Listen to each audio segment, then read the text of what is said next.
Salut et bienvenue sur ma chaîne pour ceux qui ne la connaissent pas encore.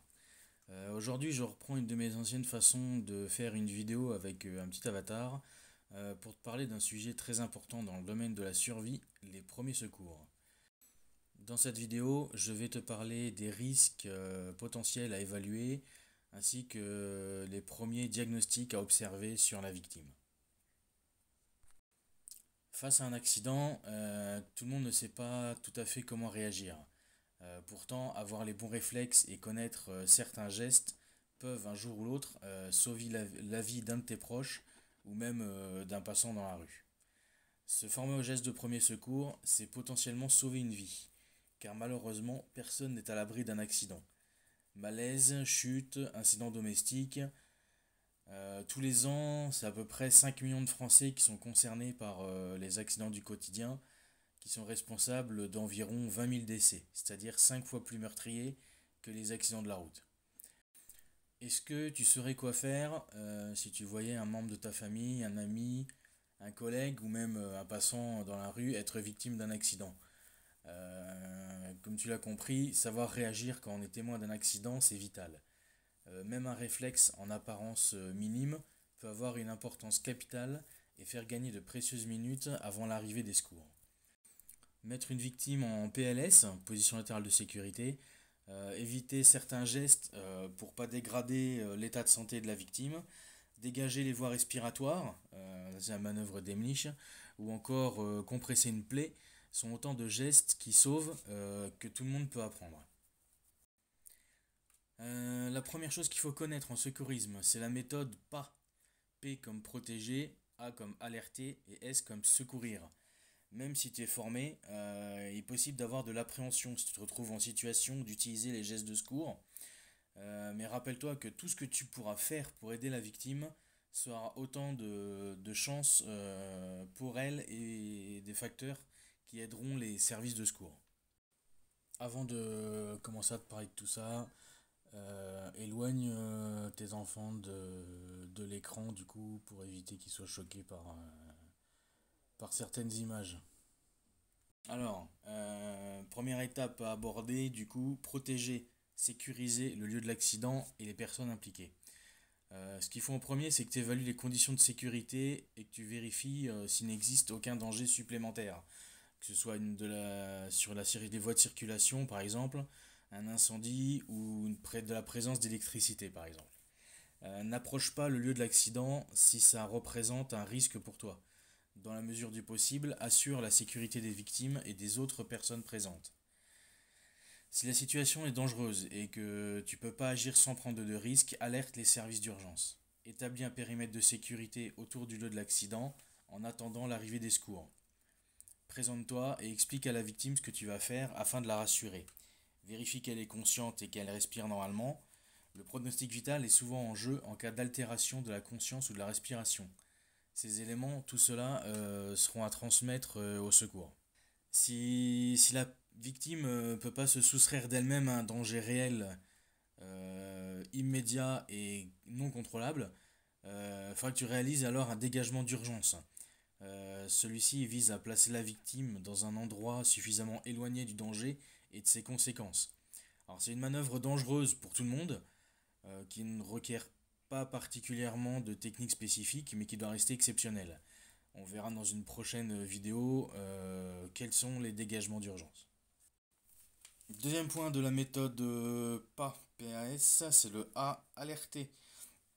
Malgré les gestes de premier secours, l'état de santé d'une personne victime d'un accident ou d'un malaise peut très vite se dégrader. D'où l'importance d'informer très très rapidement un service d'urgence. Alerter, c'est provoquer l'arrivée rapide des secours adaptés sur les lieux de l'accident. Alors, si tu as besoin d'aide, les services d'urgence, donc tout le monde connaît les numéros, mais bon, on va rappeler ça. Le 18, donc du coup, c'est les sapeurs-pompiers pour tous les problèmes de secours, notamment accident ou incendie. Le 15 concernerait plutôt les problèmes urgents de santé, donc c'est le SAMU, hein, c'est un secours médicalisé. Le 17, police ou gendarmerie, concernerait plutôt les problèmes de sécurité ou d'ordre public. Donc là, c'est pas dans le thème du coup des gestes de secours, mais ça peut servir quand même. Autre numéro, le 112. Donc ça, c'est un numéro d'appel unique des urgences sur le territoire européen. Soit pour les Français qui sont à l'étranger, soit pour les étrangers qui sont en France. Voilà. Un autre numéro au cas où aussi qui peut servir, c'est le 115. Là, c'est plus le SAMU social en fait pour la détresse sociale pour les personnes sans domicile fixe ou sans abri, exposées aux intempéries, par exemple. Voilà. Les informations à fournir au service d'urgence par téléphone. Le numéro de téléphone d'où t'appelles, voilà, forcément. Si besoin, s'il te demande, faut donner ton nom. La nature du problème, si c'est une maladie, un accident ou autre. Les risques éventuels, comme un incendie, une explosion probable, un effondrement qui pourrait survenir. L'adresse, la localisation précise de l'événement. Le nombre de personnes concernées, victimes ou autres. L'état de chaque victime et les premières mesures prises si tu as déjà dû effectuer des premiers gestes de secours vraiment en urgence avant d'appeler les secours. Tu dois également répondre aux questions qui te seront posées par les secours ou par le médecin. Et si l'appel il est passé par un témoin, assure-toi qu'il possède bien tous les éléments. Quand il revient, tu vérifies qu'il a bien tout dit. Et si possible, envoie une personne pour accueillir les secours et organiser leur accès au plus près possible de la victime. Et dans tous les cas, ne surtout pas raccrocher avant que les services téléphoniques des secours te disent de le faire. Très important, ils peuvent avoir une question. Dans le stress, tu peux oublier par exemple de donner l'adresse, la localisation de l'accident. Et ben du coup, ils peuvent te poser la question et après te dire de raccrocher. Troisième point de la méthode PAS, le S, secourir, effectuer les gestes de premier secours. Tu dois dispenser les gestes de premier secours de façon calme et non précipitée. Tu as trois objectifs: maintenir la victime en vie, empêcher l'aggravation de son état de santé et faciliter son rétablissement. Tu dois donc agir rapidement, dans le calme et analyser la situation. Afin de secourir le blessé au mieux, je te conseille de suivre quand même une formation au premier secours, une FPS ou PSC1, qui te permettra de réagir au mieux dans beaucoup de situations. Dans tous les cas, il ne faut jamais déplacer la victime, sauf danger imminent ou non supprimable, et ne jamais tenter de retirer un objet logé dans une plaie. Donc voilà, méthode PAS, PAS, protéger, alerter, secourir, important. Je vais te parler maintenant vite fait des premiers diagnostics, sans aborder les gestes de premier secours en eux-mêmes. On verra ça dans d'autres vidéos, sinon ça va être trop long. Premier diagnostic du coup à apporter à la victime. Différents cas, différents cas. On va commencer par l'arrêt cardiaque. Une victime est considérée en arrêt cardiaque quand elle ne répond pas, quand elle ne réagit pas, quand elle ne respire pas, il n'y a aucun mouvement de la poitrine qui est visible et aucun bruit ou souffle qui n'est perceptible, ou alors qu'elle présente une respiration anormale avec des mouvements respiratoires inefficaces, lents, irréguliers ou bruyants. C'est le gasp qu'on peut entendre. Le risque d'un arrêt cardiaque ou d'un arrêt cardio-respiratoire, un ACR, c'est la mort de la victime en quelques minutes. L'apport de l'oxygène il est indispensable, en particulier au niveau du cerveau et du cœur pour assurer la survie. Au cours d'un arrêt cardiaque, les lésions du cerveau qui sont consécutives au manque d'oxygène surviennent dès la première minute. Ensuite, les brûlures. Une brûlure, qu'est-ce que c'est? C'est une lésion de la peau, des voies aériennes ou digestives. Elle peut être provoquée par la chaleur, par des substances chimiques, par l'électricité, des frottements ou des radiations. Suivant son étendue, sa profondeur et sa localisation, la brûlure elle peut entraîner un danger immédiat, comme une défaillance circulatoire ou respiratoire, une douleur sévère et des conséquences retardées, infections, séquelles fonctionnelles et ou esthétiques. Les hémorragies externes. Alors, une hémorragie, c'est une perte de sang qui est prolongée. Pour donner un ordre d'idée, c'est le genre d'hémorragie qui est abondante, qui imbibe un mouchoir en quelques secondes. Elle fait généralement suite à un traumatisme, une chute par exemple, une plaie causée par un objet tranchant, un projectile ou une maladie. Une perte abondante ou prolongée de sang trop importante peut entraîner une détresse circulatoire ou un arrêt cardiaque. D'où l'importance de ton rôle de sauveteur qui doit le plus rapidement possible arrêter ou limiter l'hémorragie au maximum. Les malaises. Alors, la victime elle est consciente, elle se sent pas bien et présente des signes inhabituels sans qu'on sache en identifier l'origine. On dit du coup que la victime a fait un malaise. Les causes, ça peut être une maladie, une intoxication ou une allergie. Ce ressenti de la part de la victime peut s'avérer fugace, répétitif ou durable, et il peut survenir aussi bien brutalement que progressivement.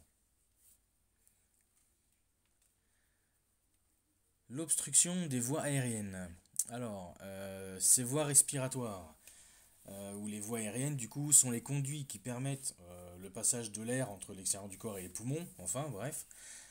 Si ce passage il est gêné ou il est bloqué, que ce soit par un aliment ou par un objet qui n'a rien à foutre là, l'air ne peut plus passer correctement. La vie de la victime est alors immédiatement en danger.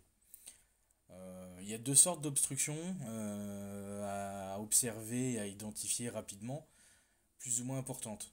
L'obstruction partielle, tout d'abord, c'est une obstruction qui est, du coup, qui est partielle. Si la respiration elle reste efficace, avec parfois un bruit surajouté, la victime peut cependant parler ou crier et peut même tousser vigoureusement. La deuxième sorte, c'est une obstruction grave. C'est dans le cas où la respiration n'est plus efficace, voire impossible. Si la victime ne peut plus parler, crier, tousser ou émettre le moindre son. Si elle garde la bouche ouverte, qu'elle s'agite, qu'elle devient rapidement bleue, ou puis après elle perd connaissance. La perte de connaissance. Une personne elle a perdu connaissance quand elle respire, mais qu'elle ne réagit à aucune sollicitation verbale ou physique et ne répond pas. Cette perte de connaissance elle peut être d'origine traumatique, médicale ou toxique. Laissée sur le dos, la victime elle est exposée à des difficultés respiratoires du fait de l'encombrement ou de l'obstruction de ses voies aériennes et risque du coup une chute de la langue en arrière ou des inhalations de liquide présents dans la gorge. On verra du coup ce qu'il faut faire, mais c'est là que vient entre autres la PLS. Dernier point, les traumatismes. Alors un choc, un coup, une chute ou un faux mouvement, tout ça, ça peut entraîner un traumatisme, une lésion osseuse, on appelle une fracture, une lésion des articulations, entorse ou luxation, ou une lésion des organes. Les traumatismes, ils sont susceptibles de toucher toutes les parties du corps et ils peuvent entraîner des complications neurologiques comme la paralysie ou les troubles de la conscience ou perte de connaissance, et également des complications respiratoires ou circulatoires. Un traumatisme il peut provoquer immédiatement une douleur vive, une difficulté ou une impossibilité de bouger, mais aussi un gonflement ou une déformation de la zone atteinte. Lorsque le choc est situé au niveau de la tête, du thorax ou de l'abdomen, les organes sous-jacents sont susceptibles d'être touchés. Et ça peut être révélé secondairement par d'autres signes, comme la perte de connaissance, des maux de tête qui restent longtemps, des vomissements, une agitation de la victime, une somnolence ou des douleurs abdominales. Lorsque le traumatisme se situe au niveau de la colonne vertébrale, donc quand la victime se plaint de douleurs du dos ou de la nuque, là du coup une atteinte de la moelle épinière est possible. Donc voilà, je vais m'arrêter là pour cette vidéo qui je l'espère t'aura appris quelque chose, ou tout du moins qui te permettra de faire un rappel succinct de tes connaissances que tu as acquis il y a longtemps. Dans des prochaines vidéos qui seront liées au premier secours, j'aborderai dans différentes parties, plusieurs vidéos au fur et à mesure, les gestes à pratiquer et les conduites immédiates à tenir lors d'une intervention sur un accident. Je pense également Ce que je ferais bien, c'est des fiches PDF qui seraient jointes aux vidéos pour permettre de maintenir tes connaissances à jour.